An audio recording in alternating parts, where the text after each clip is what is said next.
Assalamualaikum warahmatullahi wabarakatuh. Bapak, Ibu, saudara-saudara, teman-teman semua. Kali ini kita berdiskusi agak berbeda dengan tayangan-tayangan sebelumnya. Ini berawal dari WA siswa saya bahwa dia melaporkan tertipu oleh WA dari salah satu orang guru yang meminta kiriman pulsa.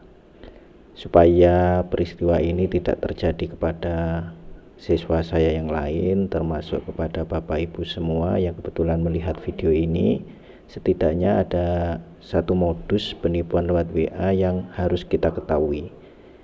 Umumnya kalau kita bagi menjadi 3, yang pertama hack nomor WA, itu yang dilakukan. Kemudian setelah nomor WA itu terhack, maka itu nanti dipakai untuk meminta transfer uang dan pulsa kepada korban. Kemudian yang berikutnya adalah bagaimana cara mengantisipasinya agar nomor WA terlindungi. Sebagai kasus seperti ini kurang lebihnya WA dari siswa saya. Assalamualaikum Pak Anim, saya bla bla dari 12 MIPA 2. Ya, gimana nak? Mohon maaf mengganggu waktunya Pak. Tadi nomornya Pak bla bla bla. Yang dimaksud Pak bla bla bla ini berarti yang dihack. Nomornya diambil alih oleh orang lain. Chat sama saya mau beli pulsa 300.000. Sudah saya kirim 200.000. Lalu teman saya ada yang menginfokan bahwa nomornya beliau ternyata dihack. Yang kena bukan hanya saya Pak, tapi ada siswa yang lainnya juga.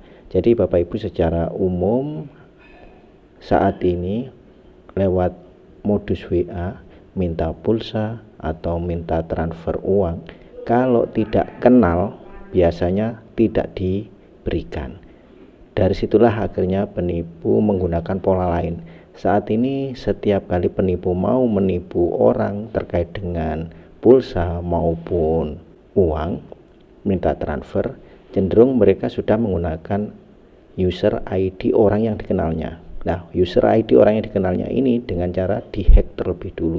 Bagaimana prosesnya, bagaimana biasanya kecenderungan orang meminta atau menghack WA dari seseorang. Baik, untuk itu nanti kita pelajari, kita lihat pola yang selama ini ada.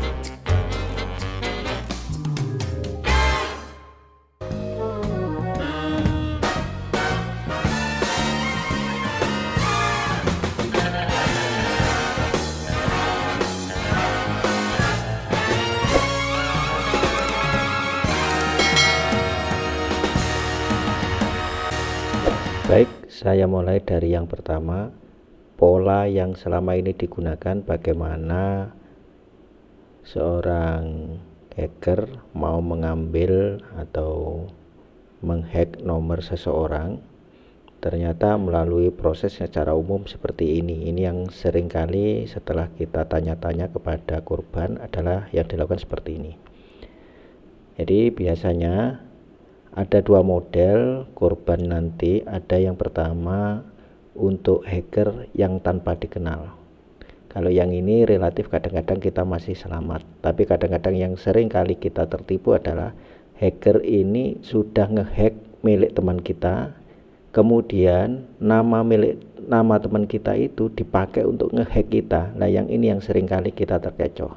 Misalkan seperti ini, berarti di sini ada 2 model. Ini ada yang sudah kenal dengan kita, nomornya kita sudah kenal, ada yang tidak. Umumnya pertanyaannya adalah lagi di mana gitu. Kemudian bisa minta tolong. Jadi ini seperti ini saya contohkan di tempat saya, di HP saya. Lagi di mana? Saya jawab di sekolah Pak. Bisa minta tolong. Masih ada rapat, ada apa Pak? Di situ masih bertanya lagi. Itu ada SMS kode verifikasi WA saya yang masuk di SMS Pak. Barusan salah kirim. Bisa minta tolong kirim balik ke kodenya yang 6 angka itu.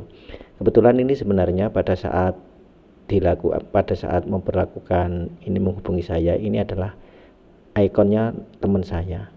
Tapi saya sudah tahu dari grup bahwa teman saya ini sudah kena hack. Kemudian nomornya saya kirim. tapi nomornya ini otomatis sudah saya rubah. Karena ini saya rubah, saya kirimkan ke orangnya. Kemudian ada pertanyaan, ada penjelasan lagi, kodenya yang masuk di SMS biasa Pak ya, salah kode Pak ya, memang sengaja ini tadi memang kodenya yang saya berikan adalah bukan kode yang sebenarnya.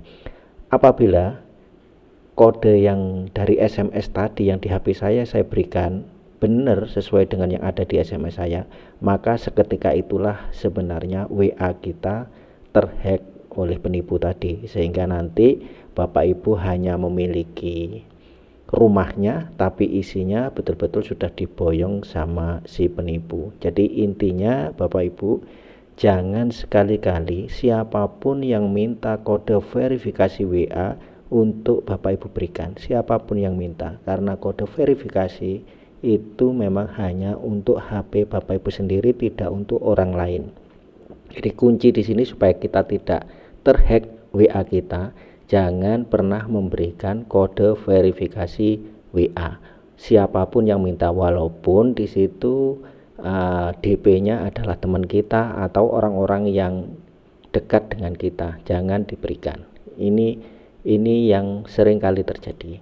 Pola lain juga hampir sama, jadi hampir sama. Saya juga punya data yang lain, hampir pertanyaannya juga begitu lagi, dimana yang intinya adalah minta tolong kirim balik kodenya yang 6 angka. Jadi intinya adalah meminta kode verifikasi yang saya tidak tahu. Si penipu itu bisa saja mengirim SMS yang intinya di SMS itu adalah kode verifikasi kita, sehingga kalau itu kita berikan, maka WA kita secara otomatis terhack oleh si penipu. Sekali lagi, kuncinya di sini supaya Bapak Ibu aman dari hack, maka jangan sekali-kali memberikan kode verifikasi WA siapapun yang minta, termasuk kalau di situ terpasang DP orang-orang yang sangat kita kenal. Karena pada dasarnya DP yang kita anggap sebagai orang sangat kenal itu juga DP yang sudah dihack juga. Jadi dia ngehack, hasil hacknya dipakai untuk ngehack lagi, seperti itu. Itu umumnya. Berikutnya Bapak Ibu, proses yang kedua setelah nanti si penipu berhasil menghack nomor kita atau nomor teman kita, pola modus berikutnya adalah bagaimana dia memanfaatkan hasil hack itu tadi. Yang umum adalah minta transfer uang atau bisa minta pulsa. Ini saya berikan contoh yang minta uang, misalkan begitu. Pertanyaannya hampir masih serupa. Lagi di mana? Di sekolah Pak. Bisa minta tolong? Iya Pak. Ada saldo di ATM, bisa pinjam dulu? Ada. Minta berapa? Ternyata dia minta 5 juta kepada saya. Ada yang mau bayar ATM saya terblokir, alasannya ATM terblokir, kemudian bisa minta pinjaman. Yang tertulis di situ minta 5 juta. Umumnya seperti ini. Jadi ini nanti kalau Bapak Ibu hanya gara-gara melihat DP ini saya tutupi merah karena kebetulan ini menggunakan DP teman akrab saya. Makanya di sini sebenarnya kalau kita tidak curiga sama sekali bisa jadi kita langsung kirim. Tapi Bapak Ibu, intinya kalau kita ketemu seperti ini dan Bapak Ibu ragu, jangan langsung mengirim uang. Bapak Ibu bisa konfirmasi lewat telepon balik, karena umumnya yang seperti ini tidak mau ditelepon. Jadi kalau ditelepon lewat WA tidak mau, berarti itu memang bisa dipastikan adalah penipunya. Jadi Bapak Ibu nanti kalau ketemu yang seperti ini kemudian Bapak Ibu ragu, langsung saja telepon nomor itu. Kalau tidak diangkat bisa dipastikan, padahal habis saja chatting masih kondisi online kok tidak diangkat, berarti bisa dipastikan memang itu adalah penipu. Ada yang model lain, pertanyaan juga sama, minta tolong, ada saldonya di ATM, bisa pinjam buat transfer besok tak ganti. Umumnya seperti ini. Ini model-model yang sudah agak lama. Nah sekarang ada lagi ini yang ke anak didik saya, model dikembangkan lagi. Jadi dia si penipu menanyakan kepada grup yang kebetulan teman saya, Bapak Ibu guru saya yang ada di grup, dia tanya di grup itu, ada yang jualan pulsa, begitu pertanyaannya. Kemudian otomatis di dalam grup itu ada yang jawab, ada Pak, karena kebetulan di grup itu adalah siswa, maka siswa yang kebetulan juga mempunyai usaha jualan pulsa langsung menyanggupi, ada Pak, di HP saya juga ada depositnya dan seterusnya.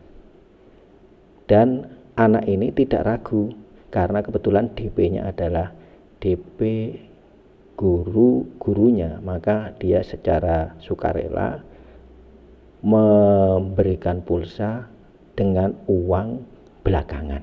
Nah, seperti itu. Jadi intinya mulai saat ini siapapun yang meminta sesuatu yang tidak masuk akal, misalkan saja tidak pernah dalam persahabatan itu minta uang, tidak pernah minta pulsa, kok tiba-tiba minta pulsa, minta uang, perlu hati-hati. Cara yang paling gampang adalah silahkan saja di bel ulang menggunakan WA, jadi bel WA. Kalau diangkat dan suaranya Bapak Ibu tentunya nanti akan bisa tahu kalau itu teman kita sendiri atau guru kita sendiri, apakah itu guru kita sendiri atau bukan, kan nanti otomatis kita bisa tahu suaranya. Tetapi bisa dipastikan kalau itu penipu, maka bel yang kita lakukan atau kita calling, dia nanti otomatis tidak akan mau menjawab. Ini yang saat ini sedang terjadi Bapak Ibu. Kemudian apakah tidak ada solusi supaya nanti nomor-nomor kita itu tidak mudah dihack?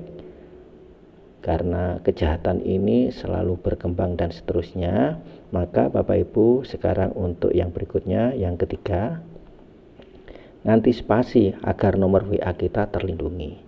Di WA itu ada fasilitas namanya kode verifikasi metode 2 langkah.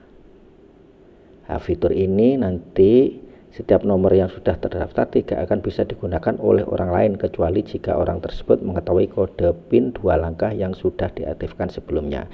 Nah, disinilah Bapak Ibu nanti fungsi dari metode 2 langkah ini. Di saat seandainya kita sudah terlanjur memberikan kode verifikasi kepada seseorang, maka seseorang tersebut yang sudah memiliki kode verifikasi WA kita tidak serta-merta bisa menggunakan WA kita, karena nanti orang tersebut akan ditanya lagi.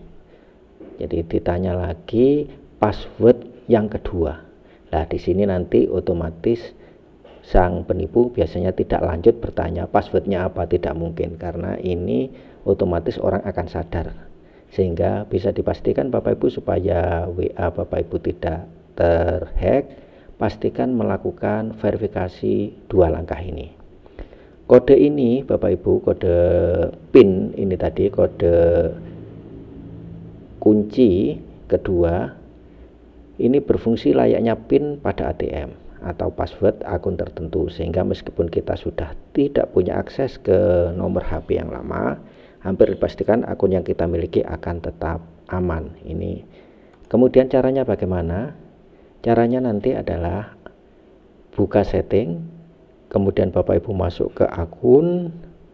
Di situ nanti akan ada menu 2 langkah verifikasi, kemudian ketik tombol aktifkan. Kalau aktifkan ini ada, berarti Bapak Ibu memang belum mengaktifkan kode verifikasi. Tapi kalau Bapak Ibu sudah pernah mengaktifkan, ini tombol aktifkan sudah nggak ada, di situ malah nonaktifkan, berarti Bapak Ibu sudah melakukan 2 langkah verifikasi. Kemudian isikan 6 digit kode. Biasanya nih sesekali WhatsApp akan menanyakan ketika aplikasi dibuka, berarti harus diingat baik-baik. Kadang-kadang kita itu aneh, sudah memberikan password tapi kita lupa password kita sendiri, ini yang tidak boleh. Kemudian isikan alamat email, gunanya nanti kalau seandainya terpaksa 6 digit itu Bapak Ibu nanti suatu saat lupa, Bapak Ibu bisa menggunakan fasilitas lupa kode, kemudian nanti bisa masuk ke alamat email kalau seandainya nanti 6 digit ini Bapak Ibu lupa. Kemudian setelah email kita masukkan, biasanya diminta untuk konfirmasi alamat email lagi, seperti itu. Contohnya nanti kalau saya gambarkan, berarti begitu Bapak Ibu nanti masuk ke verifikasi 2 langkah, ada menu seperti ini. Silahkan saja Bapak Ibu masukkan. Di sini nanti ada 6 digit. Bapak Ibu masukkan angka saja, hanya boleh angka 6 digit. Kemudian apakah boleh sama? Boleh, tapi hindari Bapak Ibu menggunakan misalkan saja 6 itu diisi dengan tanggal, bulan, tahun lahir. Itu untuk dihindari, karena biasanya juga kadang-kadang orang penipu juga bisa saja memanfaatkan itu dan seterusnya. Hindari menggunakan verifikasi yang seperti itu. Kemudian nanti Bapak Ibu masukkan email Bapak Ibu untuk mengantisipasi seandainya suatu saat Bapak Ibu nanti lupa kode verifikasi. Kemudian kalau sudah, maka nanti akan ada centang seperti ini. Dengan seperti ini Bapak Ibu, nomor yang WA yang Bapak Ibu gunakan otomatis nanti terlindungi dari dua kondisi. Yang pertama dari kode verifikasi WA, yang kedua dari PIN 6 digit ini. Mudah-mudahan WA kita tidak terhack dan tidak dimanfaatkan untuk kejahatan. Demikian Bapak Ibu video ini, mudah-mudahan kita semua terhindar dari penipuan WA. Dan kalau video ini Bapak Ibu anggap berguna untuk melindungi diri kita dan teman-teman kita, silahkan di share ke teman-teman semuanya, di subscribe bagi Bapak Ibu yang belum subscribe, silahkan like, dan ketemu lagi pada video-video berikutnya. Terima kasih atas perhatiannya, mohon maaf kalau ada salahnya. Assalamualaikum warahmatullahi wabarakatuh.